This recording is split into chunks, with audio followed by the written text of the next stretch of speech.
Hello everyone, welcome back to my channel.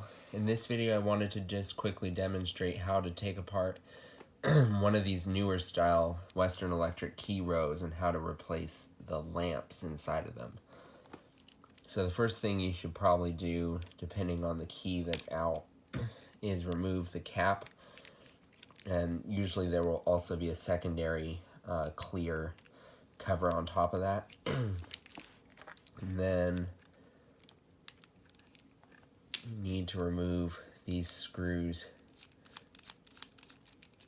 in the back.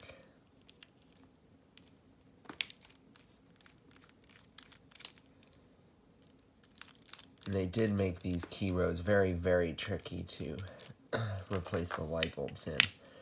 So then, if you know which key is out, all you have to do is pull on these little tabs here.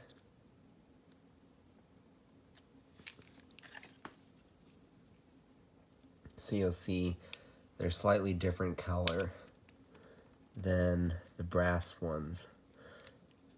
And what these are doing is they're just holding in the light bulb.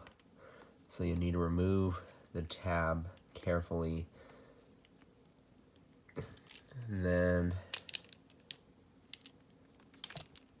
there it's out. Now you've got your light out. And then you can go ahead and replace it with a new one. And then just do the reverse to put the whole key row back together. But this is just to demonstrate really quick how to take it apart.